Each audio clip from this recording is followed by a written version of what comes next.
Hey guys, I hope you're all doing really well. Today I'm going to be sharing with you all of the makeup products that have made their way into my collection this year. I have them all gathered here. I was just kind of doing it as like a independent kind of research sort of thing. I wanted to see what kind of products I'd been purchasing and how they added value to my collection, and I figured why not just actually share this with you. You guys might be interested in seeing what has made its way into my collection and to hear some of my thoughts on these items. So let's just hop on into it. So let's start with eyeshadow palettes. I have added 5 of them to my collection this year. The first one that I purchased for myself was the Juvia's Place, the Magic Mini. This is such a stunning palette and it honestly inspires me so much, and I'm so thankful to have added this to my collection. I had been eyeing this up for, I feel like, years, and I finally took the plunge and purchased it for myself when I finished up my second semester of school, just kind of as like a congratulations wrap up sort of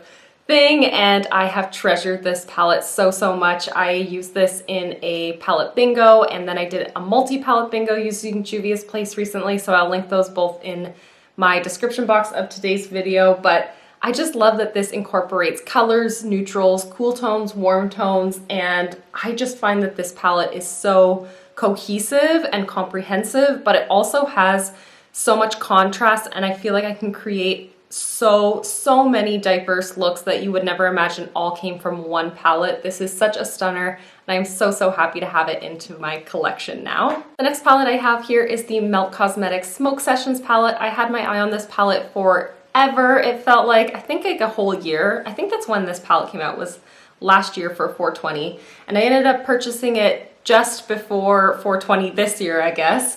But the reason why I really wanted this palette is because I am just in such a green phase. I always love greens, I always love golds, and I adore my Gemini palette, but that is primarily matte, so I wanted to kind of pair it with some more metallics from the brand, and I'm so happy I added this to my collection because I just find that these are so impactful and so amazing. I always use a glitter glue with this formula. I still do get a little bit of fallout for sure from this formula, but I find that it glides on and it gives me like full opacity as long as I use my ring finger and a glitter glue.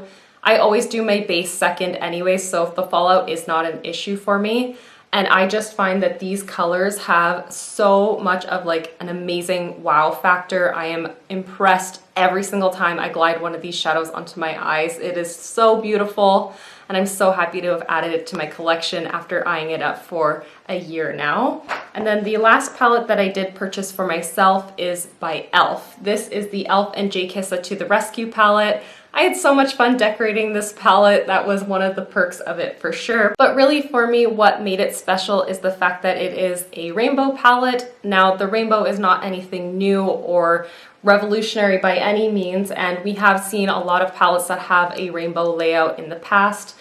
But I just love that this is in collaboration with J. Kissa, and she is really the person who made me fall in love with color, I think. I had seen so many other YouTubers using color, and I played with color on my own in the past, but once I discovered J. Kissa's channel, I feel like I just started like creating these color combinations that I felt so special in, and I really enjoyed, and I felt like I was really feeling very creative with makeup once I discovered her channel, and she made me feel really comfortable and confident in color.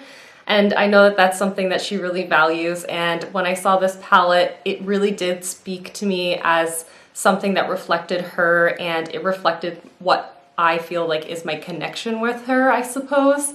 And I'm so happy that I added this to my collection. It's a beautiful palette. I have used basically every single shadow in here except for the oranges, but I am panning an orange right now in my Panless eyeshadow, so I have restrained from touching those. But for the most part, I am really impressed by this palette, and I'm so happy to have it in my collection. I don't have any palette that is just pure color with zero neutrals, except I guess my electric palette, but that is such an old palette. It's probably on its way out soon, to be honest. But I am just so happy with this. So happy with this palette. I've also received 2 eyeshadow palettes in PR from Catrice this year, the first one being the Basic Bay palette. I am so impressed by this formula, you guys. The shimmers and the mattes, every single shadow in this palette is really nice and performs very, very well and blends so seamlessly. You do get a very good mix of depths and different shimmers to create different dynamic basic looks. I love it. And this other palette was more recently added to my collection. This is the Insta palette, also by Catrice, and it is such a beautiful palette, but I have not really played around with it all that much yet. Today I am wearing it for the majority of my eye look. I just actually pulled only one different shadow from the Juvia's Place palette. I used the warm brown, this one right here, to just kind of like blend everything together, bring a little bit more warmth to the look because I was feeling like it looked maybe just a little bit too cool toned. But for the rest of the look, I did use this Insta palette. Specifically, I used these shimmers here, this one here as well, and then mostly these three mattes. So actually, I used most of the palette in today's look. I just realized that. It is such a gorgeous palette from my first impression. The formula feels exactly the same as the basic Bay palette, and I enjoy that formula so much. I'm really impressed by that formula, so I'm happy to have this in my hands, and I'm excited to get some more use out of it. And on the topic of eyeshadows, I did also purchase the e.l.f. and J. Kissa Suki to My Heart liquid eyeshadow duo, and I'm not gonna lie guys, I kind of regret having done this. Not only because it doesn't have the best performance in my opinion. I have very hooded, oily lids. I find that these do crease and separate and I can't seem to build them up very well, but also because it was just kind of like in the spur of the moment, in the heat of the excitement of buying the palette and the fact that it was a collaboration with J. Kissa. I just decided to add this to my cart kind of at the last minute, and I've been really trying to restrain myself from purchasing more liquid shadows because they take an eternity to actually use up, but they, like in terms of the amount of product that you get, but they tend to go dry on you very, very quickly. So they turn very fast, even though there is so much product typically in them. And they're made with glitter, which is a plastic particle that I'm really trying to eliminate from my life. I'm trying to not purchase these kinds of things, but I was just in the moment really excited, and almost immediately I was kind of regretting my decision to do this, but I have put it to the test. Don't absolutely love it. So the performance and like the idea of this product, I'm a little disappointed in, but I will continue to use it and try to make it work a little bit better for me. I just haven't found a way to absolutely love it. I did wear this in my Pan Those Eyeshadows update recently, and it looks good from afar. My eyes are also hooded, so I feel like even when something kind of creases, it's not that evident on me because of the way that my eyes fold. But if you look up close, it really isn't, it wasn't that impressive. It actually had a lot of patchiness and a lot of creasing. And even with an eyeshadow primer or glitter glue with all different types of bases, I still can't seem to get this to work totally. I've also purchased two eyeliners this year. The first one is by ColourPop. This is the liquid liner. I believe this is the BFF liquid liner.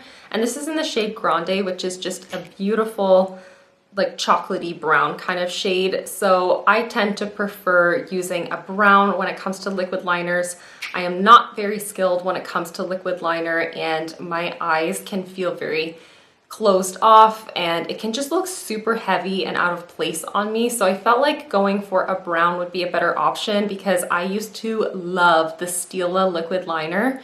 I would purchase it in the brown shade like back to back to back because I used to wear a dark brown wing almost every single day. I haven't done that for quite some time, so I kind of wanted to try the technique out again. I haven't really worn this all that much. The handful of times that I've worn it, I realized, okay, my liner skills have completely depleted because it has been so long, so I do have to play around with it a bit more, but in terms of its performance, it lasts really, really well. It does give me the option for a very nice, crisp, sharp, and opaque line, but I just don't have the skills for it right now. I do have to keep practicing my liner skills for sure. And then the other liner that I purchased is the NYX Slide On, Glide On, oh gosh, this name is long. Slide On, Glide On, Stay On, and definitely a turn on waterproof extreme shine eyeliner in the shade Golden Bronze. I do have this in my waterline today. I put it on many hours ago, and I told myself I was going to touch it up before I sat down to film, so I really don't know actually what it looks like at this point. I haven't really monitored it throughout the day, but it's a gorgeous, gorgeous metallic bronze shade right there. I am so impressed with this. I absolutely love the color. I added 5 new mascaras to my collection this year. The first one has already actually been in my empties. I've already used this up. This is the Fenty Full Frontal Mascara. I received this from Influencer actually.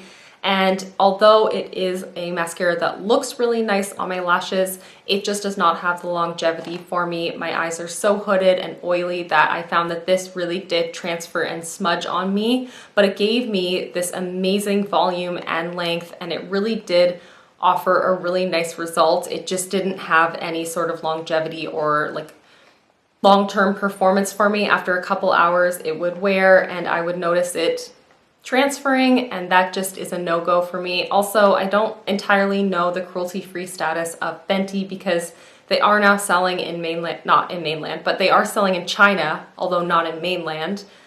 But I just feel like I don't really know if I want to continue to supporting this brand or not. I just don't really know where their status is. So not something that I would purchase on my own, but it was fun to try it out for sure. I actually had to pull this mascara out of my empties because it will be in an upcoming empties video as well. This is the CoverGirl Lash Blast Fusion. I have such a hard time saying those words together.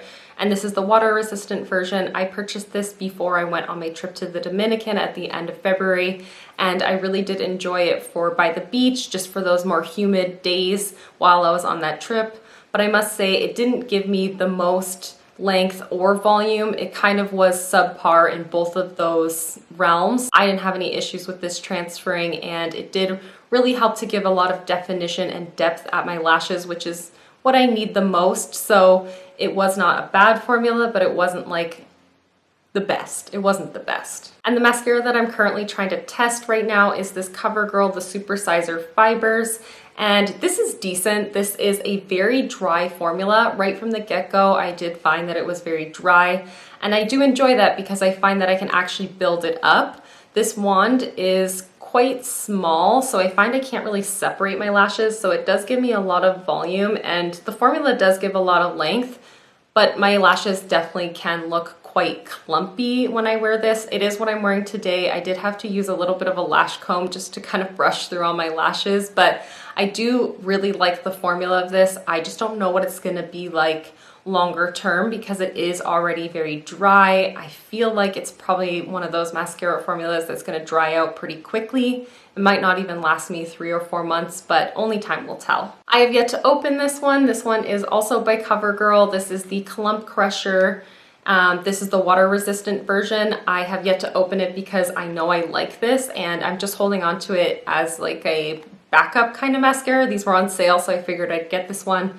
I've loved this formula since high school, to be honest, and it is a really good like layering kind of mascara for me, so I don't tend to love it exactly on its own, but it gives me a lot of length and a lot of separation. Sometimes I like to use something else underneath of it to provide a little bit more volume. And this is amazing for the lower lashes. So even if I do end up acquiring other mascaras into my life, I'll likely end up just using this as a lower lash mascara, especially because it is the water resistant version. I know it's not gonna smudge or budge on my lower lashes, and it offers a lot of separation without making my lower lashes look like crazy and spidery, because they can very easily look like just too much very fast. I don't know why. I have like more lashes on my lower lashes than I do on the top, so they can just look really heavy and really out of place, and yeah, just a lot very fast, but this never does that for me. This is the Flower Beauty Lash Warrior Mascara. I was so excited to give this a try. I love Flower Beauty as a brand, but it's something that I don't really purchase from all that often because it's not in physical stores near me. I can only seem to purchase it on well.ca, and their products are always sold out, but there was like a discount on flower products, so I picked this up at the beginning of this year, and I hate this mascara. Like, with a passion, I hate this mascara. It is so bad. It is so wet. The formula is just like runny and so thin. It's almost like ink. There is no like hold to it in any way. So when I try to brush it onto my lashes, it does coat my lashes, but it doesn't do anything of value to them. In fact, they end up kind of pulling together to kind of try to bind together. So it looks like I have like 4 or 5 lashes. And the fact that this has such a watery consistency, it just flicks, like the wand flicks mascara onto my lids and all around my eyes, and I just get these little flecks of product without ever having touched the wand to my eye. And that's another concern, is the fact that this wand is very big. It's a little too large for my small eyes, but I'm so careful to make sure I don't get it to touch my lid or to touch my hood or to touch anywhere around my eyes, and yet somehow I would constantly have mascara everywhere, all around my eyes. And I set this aside for probably about 6 weeks or so before jumping back into it, and it is still so thin and so runny, and it doesn't do anything of value for me. It just ends up being a nuisance. So this is going to be decluttered from my collection, and I'm so happy for that. I will never ever purchase this mascara again or recommend it. I've added 6 new lip products to my collection this year, 2 of which are more glossy. So let's just talk about those ones first, actually. This first one is by Becca. This is the Glow Gloss in the shade Opal. This is not a new product by any means, but I saw it at Winners at the beginning of this year for I think $7.99, and I couldn't pass it up because I have tried this formula before and I really did like it. It has a menthol kind of taste and scent to it, which feels really nice and cooling on the lips, and I love it. It does make my lips feel very plump and like activated. Like how else? I don't know, it's like activating the plumpness of this lip gloss, and I find that this is so beautiful and it wears really well. This color is just a beautiful pink beige kind of shade that looks nice and nude on me, and I find that it is very flattering without being fussy in any sort of way. I can apply this without a mirror. It's just so fuss-free. And then the other glossy kind of product is the Kapari Lip Glossy in the shade Birthday Suit. It's actually quite comparable in terms of its color as well, but it is a little bit more sheer and maybe just a touch more pink.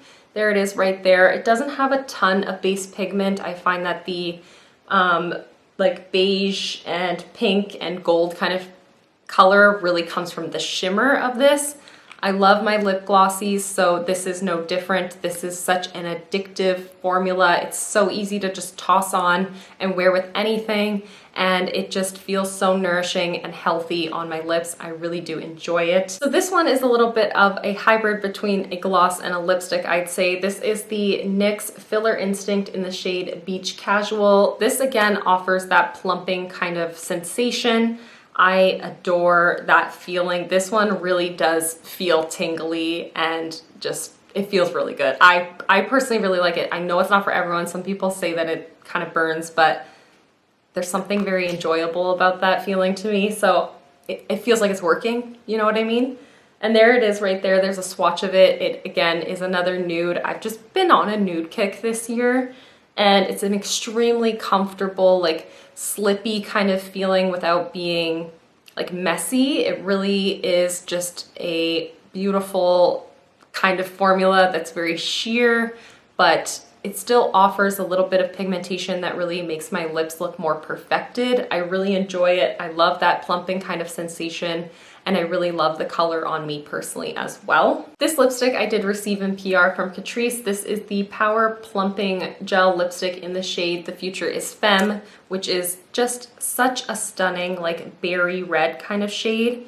It is a sheer lipstick formula that I think is just so flattering. It makes my lips look plump and juicy and just so like naturally perfect, I guess. Like I don't find that this falls into my fine lines on my lips in any way. It doesn't like exaggerate them in any capacity. In fact, it like smooths right over them.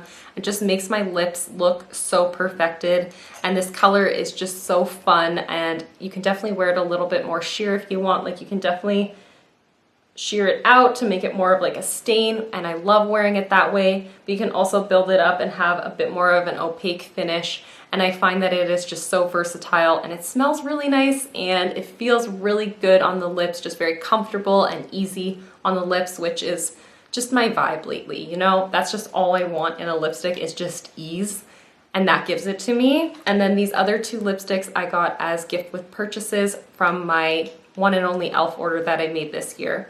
And the first one is what I'm wearing today on my lips. This is the matte moisturizing or moisturizing matte lipstick. I cannot remember, and it doesn't say it anywhere on the tube, but it is in the shade Red Carpet. This is such a beautiful, just like true red kind of shade with a little bit of like a pink kind of undertone to it. And I find that this color is extremely flattering on me, and this formula is so comfortable.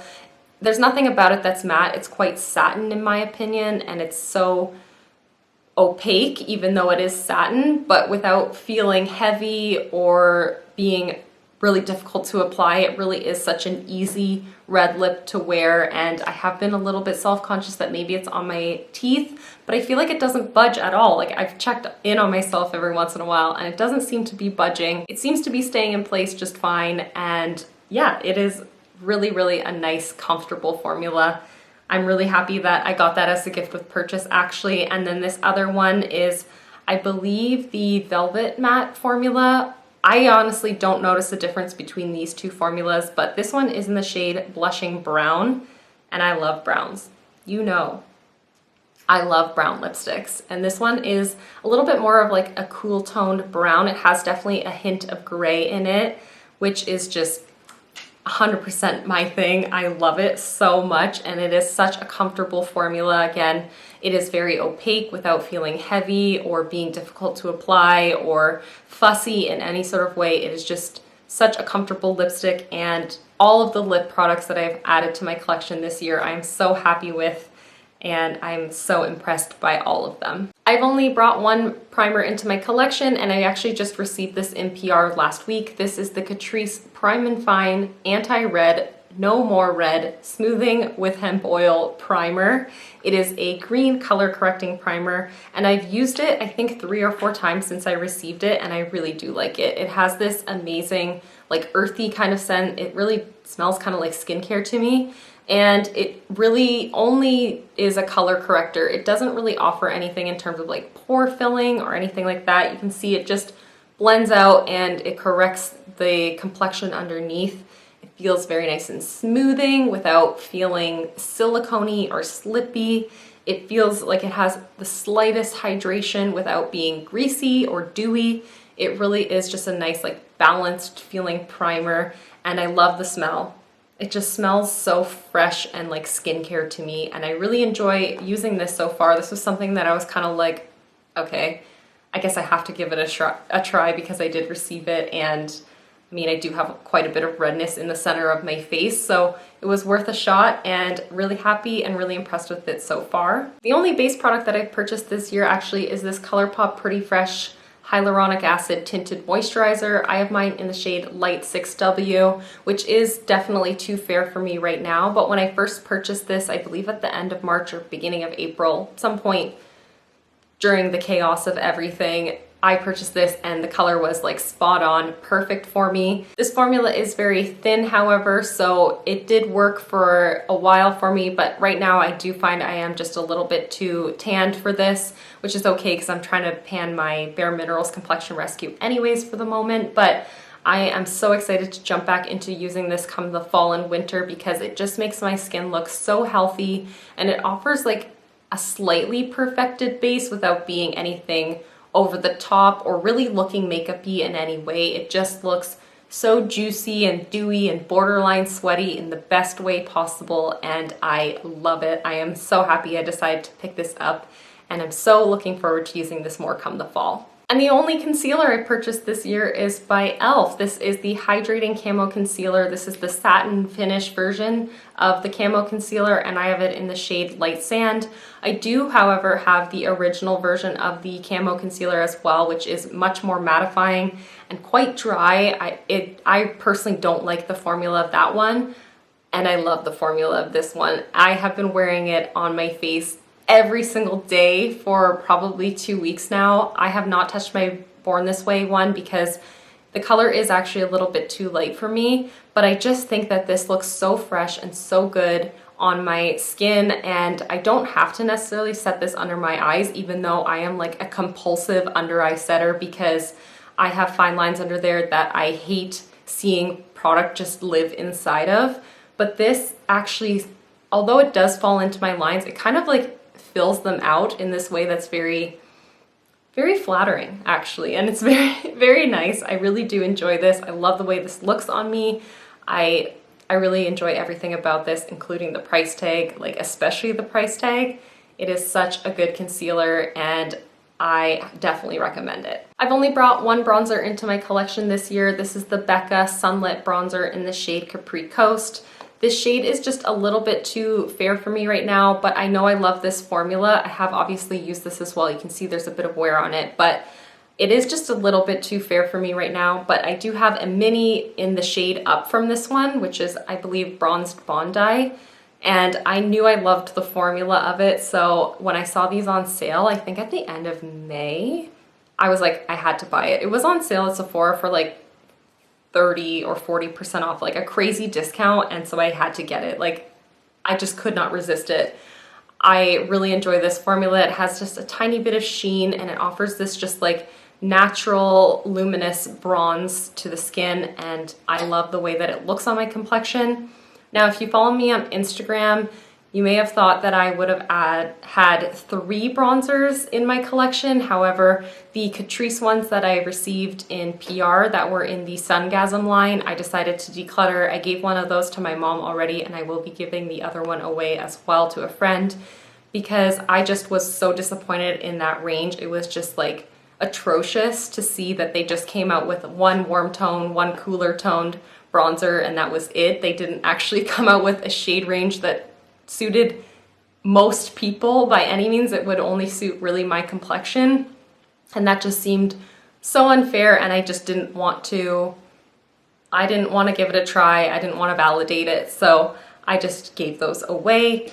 But I did keep the face and body highlighter that came in that line. This is the Sungasm Face and Body Highlighter by Catrice, and it does only come in this one shade. However, after I swatched it, I realized that it doesn't really have a ton of base pigment, and you can see it's really like a very faint color. It mostly is just shine, and I'm wearing it today on the tops of my cheekbones and kind of like across my cheek, and I kind of just highlighted, not gonna lie, almost everywhere across my face today, and it just offers the most beautiful sheen to the skin ever. I am so in love with the way that this looks, especially on my body. I was wearing it on my shoulders all weekend long, and I think it just looks so good. So you can see, like, when I turn my hand, there really isn't any base pigment to it. It really is just a luminosity.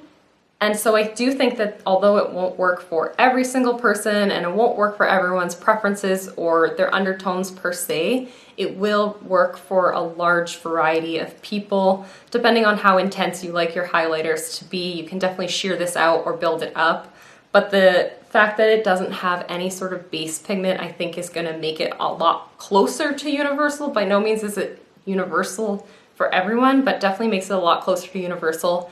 And I am really excited to use this more so on my body than anything else because I wore it on my shoulders like all weekend long, and I felt like so glowy and so perfect. It felt so nice. Like, I just really love the way that this made my skin look, and yeah, I'll definitely be reaching for it a lot more come this summer. So that is all 24 makeup items that have found their way into my makeup collection this year, one way or another. The vast majority of those I did purchase myself and were things that I was interested in for quite some time. However, I am very fortunate to receive a little bit of PR and to receive items from Influencer. So I have had a chance to play around with a lot of new products this year. 24 items I don't think is a huge number of products, but it really was a decent amount of makeup to play around with and familiarize myself with, and I have really enjoyed testing out some of these new products in addition to doing all the panning that I do. So yeah, that is absolutely everything for today's video. Let me know if you guys have tried any of these products, what your thoughts on some of these products are, or if there's anything that you've purchased this year that you recommend. Thank you so much for watching and for hanging out with me, and I will see you in the next one. Bye guys.